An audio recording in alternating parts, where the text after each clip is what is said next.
What's up, guys? Welcome to the video. Today I'm going to be doing an analysis on my top speed mechanics. I'm going to compare myself to a couple other athletes and kind of point out what I'm doing right, what I'm doing wrong, what I can improve upon in my next program to improve my top speed.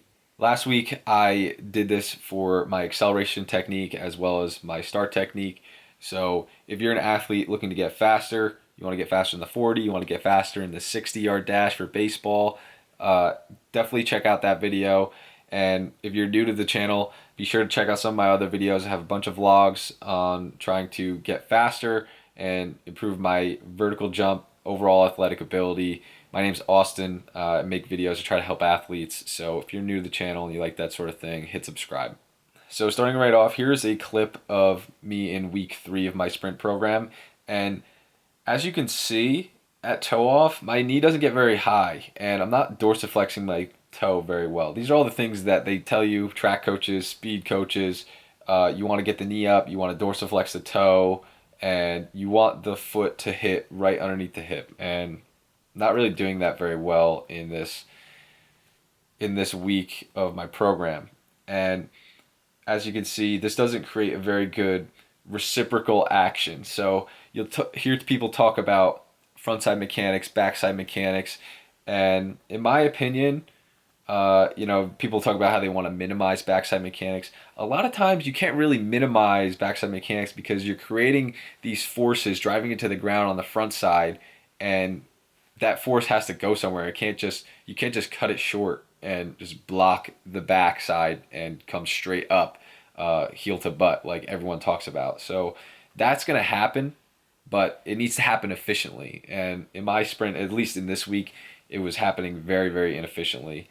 You could also see my torso isn't completely upright, and my arm swing isn't very good either. I could definitely get a little bit stronger front side arm swing through my shoulder. I'm a big extender at the elbow, and I've been trying to work on that. So that was one thing that I was really paying attention to in my program on top speed is my arm swing, but I think I can definitely make it better. You'll see as it progresses, I think, in the next 2 clips that I show. But going back to the backside mechanics aspect, I wanted to actually show you guys an athlete that he's one of the best athletes in the world, actually, and that's Noah Lyles. And here Noah is at top speed. And what Noah does a really good job of, first off, he's very relaxed when he's running. And a lot of athletes really, they want to create as much force as possible, and they're gritting their teeth and they're trying to exert as much force. But a lot of times when you're trying to force, like you're contracting your muscles, you're squeezing your fists together, a lot of times this is just creating unnecessary tension. You want your muscles to be relaxed so that they can contract hard on the stretch shortening cycle or in the stretch reflex, whatever you want to call it. So here's Noah, and at toe off, Noah, you can see his knee doesn't really get that high. It doesn't really get to 90, and his foot really isn't dorsiflexed too well in this position either. He does a better job as his leg starts to extend. And what I want to point out to you is that when he is in midair, like in his transition, his knee, as it starts to extend, his heel comes straight up. And this basically reiterates what I was talking about before. His backside mechanics aren't, like his heel isn't directly to his butt. Like it has to extend. He's creating triple extension at the ankle, hip, and knee in such a way that like like there's no way for his heel to just shoot straight back to his butt. But what minimizes is that he stays upright, and his heel does, as soon as his front foot touches the ground, his heel is to his butt and cycling through. Another thing I'd like to point out about Noah is that his frontside arm swing isn't crazy either. His arm comes out in front of his body, but it doesn't come too high. So you could see his hand gets only about chin height. And you could see his back arm actually kind of extends. He keeps a good elbow bend, and he doesn't extend that back elbow, which is good. And this creates a powerful drive on the backside. And you could see that his back elbow and his back leg, they're kind of mimicking each other. And I think this is good. This is something to think about when you're doing your warm-up drills for top speed is rhythm. And you want good rhythm. You want to sync up opposite arm, opposite leg. And this is going to just create for a optimal type of rhythm when you run and when you sprint. And it's going to create more of a finesse in your top speed mechanics, and I think that will create an overall more efficient top speed mechanics. So that's something to look out for. Next thing about Noah that I really, really like, and you could see from this angle, is that when he's punching his knee forward, you could see that his torso is turning towards his knee slightly, very slightly. And what this is doing is it's creating a rotational force, and it's also allowing him to maintain his position in the air a little bit longer. So it's almost like he's reaching a little bit farther because by rotating, he's extending through his back side, and he's really creating that internal rotation in the back foot. And if you do that, think about it this way. If you internally rotate your back foot, the last toe that is going to touch the ground is your big toe, which is the power toe. The most powerful toe on the foot is the big toe. And by extending through the big toe, that is going to create the most amount of power in your sprint stride. This is, in my opinion, something that I could definitely work on. And one good drill or one good exercise to help work on this, in my opinion, is bounding. And by bounding, you can really hone in on that position in the air, although you're trying to create a lot of force, a lot of power, but you are in the air for that extended period in your pause, but you can really focus on your position in that part of your sprint technique. And I'll throw a little example of bounding on the screen really quick. So in my opinion, that is something that can really help a lot of athletes. I think that bounding is definitely something everyone should be able to do and put in their program. So the next clip I want to look at of myself is actually in week 10. You could definitely see as I go through, my knees definitely getting higher, and it looks a little bit higher than it actually is because the angle of the camera is at my hips. You can see that I'm creating definitely a better frontside arm swing. As I come through, I'm extending my elbow still slightly. I'm kind of like extending my wrist. I don't know why I'm doing that, but you can see as I push through that I'm missing a little bit of that internal rotation. And you can see that my foot kind of spins out the back, and I really want to be internally rotating that back foot a lot better. So that way I'll be driving really through my big toe. And then conversely, if we go back a step, you can see that as my knee is coming through, that my knee is up, but my foot is ever so slightly inside my knee. And this is bad. This is me missing internal rotation in hip flexion. So essentially what's happening here is that's causing my back foot to spin out the back. So when my back foot spins out the back, essentially I'm doing the opposite of what Noah Lyles did. And this is making my stride shorter, and it's decreasing the amount of force because I'm not using the right part of my foot or not driving through the big toe, which is what I should be doing to create more power. Instead, my big toe kind of gets short-sighted and it doesn't get that whole push through the ground as it should. Now I'll go to Dante Jackson. And Dante Jackson ran a 4.32 at the 2018 Combine, I believe. So here's Dante, and this is from the front side. This is why I want to show you him. This is a good angle. So he's coming from the front side. His knee gets up. His knee doesn't get super high either. Just something to think about in the top speed. So here's Dante, and you can see that his knee comes up. His knee doesn't look like it gets very high, but his foot is in line with his knee, or on some strides it's actually inside his knee, or his knee is inside his foot. And what this is doing is allowing him to drive out the back very well, and he stays more linear.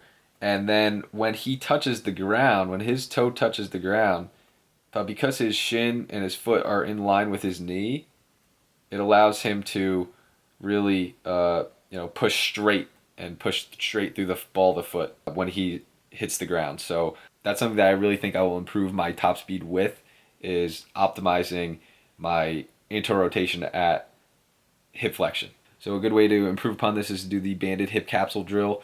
and I'll throw that on the screen really quick for you guys. You could see. Definitely a good thing to try to do to improve that position. And you really just want to drill this position in your warm up. And maybe I wouldn't say exaggerate it, but just be conscious of where your knee is relative to your foot when you're punching your knee up in top speed. Let's just say that. Definitely a good thing to work on during tempos and warm ups. So that is, in my opinion, the couple things that I can improve upon in my top speed, and a couple things I wanted to point out. As you can see, a lot of coaches talk about the top speed phase, and they talk about get the knee up, maintain vertical torso, and not every athlete does this extremely well. And even though Lyles wasn't dorsiflexing his foot very well in knee lift, take it for what it's worth when those coaches coach your technique. I really don't see a huge difference, even from me running to like in week 10 to some of these other athletes. I actually want to break down a couple athletes that I think do some things wrong and like against the normal teachings of the track and field and strength and conditioning coaching community. And the first one I want to talk about is DK Metcalf. So what I just talked about, DK, he's definitely a tight athlete. I mean, he's got a ton of muscle mass. But DK, as you know, ran a 4.33, and you could see his knee does not have a lot of hip flexion, and his knee is definitely outside his foot, so he's kind of externally rotated in this position as well.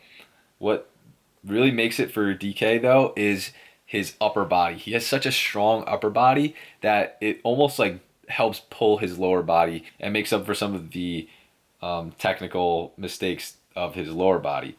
DK is also very good rotationally, as you can see. He's kind of moving a little bit side to side, but he just creates so much power. So if you look at DK from the side, you could really see how rotational he is, and you could see how much he uses his upper body to generate that power and create that force that he puts into the ground. Now, if you go into his toe off, you could see that he actually doesn't really get that heel to the butt. It kind of like goes up off the ground and it makes its way through, but then kind of drops off a little bit, and then he's not really able to get his knee high. He's an athlete that he makes up for it with his insane power and his genetics. He's 6'3", has insanely long strides already. But as a wide receiver, if he cleaned up his technique a little bit and was able to get into the positions that really are optimal for top speed, oh my God, this guy could be terrifying. So that's one guy I wanted to point out a couple flaws. And the next guy, actually, you saw him last week, is John Ross. And John Ross, although he has run what we know as the fastest 40 in NFL Combine history, he, in my opinion, has some flaws at top speed. So as he gets into his top speed phase, he doesn't have a huge arm swing like DK Metcalf. What in my opinion he does very well, like Noah Lyles, is he stays relaxed. So that's one thing I want to communicate to you is when you're running these races or you're doing these tests for combine showcases, whatever it may be, make sure you stay relaxed while you do them and really control your breathing. I think that is something that it just often gets so overlooked, and in the grand scheme of things, it's a little thing that makes a big difference. So, if John Ross is doing it, if Noah Lyles is doing it, some of the fastest people in the world, I think you should be able to do it too. So we get it to John Ross at top speed, and you could see he's not 100% up and down. He's not very upright through the torso. He's got a slight lean, and you could see this kind of causes him to kick out the back. Like I said, the backside mechanics, they're caused by power on the front side, but he doesn't really do that great of a job on minimizing them, and his front side mechanics aren't really that great as well. His knee drives forward, and his foot does hit underneath his hip, which is good. However, he does have a little bit of excessive backside leg swing and is really sweeping that back leg up out of the toe off. And that's something that I really just wanted to kind of put out there and expose, is that like some of these athletes, they're not doing what the overall majority or the consensus is in order to maximize their speed. They're kind of not going by the book. And in my opinion, top speed, like athlete to athlete, it kind of varies in my opinion, because like you see the videos, how different is my technique at top speed from some of these athletes. In my opinion, they're it is different, but I just don't see extremely large flaws as I do in acceleration mechanics for myself. And yeah, I'll do what it takes to optimize my top speed mechanics for myself and do what it takes to really perfect them and hone in on my technique. But in my opinion, I just don't see it as making a huge difference for me going forward, just for the sake of the variability in all of these athletes. So, if you have any questions, or if you have a different side to this argument, please drop it down in the comments below. I'd love to hear from you. I'd love to hear different sides of this. I'm really trying to study these things as much as I can and learn as much as I can about them and apply them to my training. So for those of you that have learned something from this video, be sure to drop a like or share it with a friend that you think it might help. And that's it. Thank you for watching. I'll see you in the next one. Also, if you like content like this, be sure to drop that down in the comments below too. So once again, thank you. I'll see you in the next video.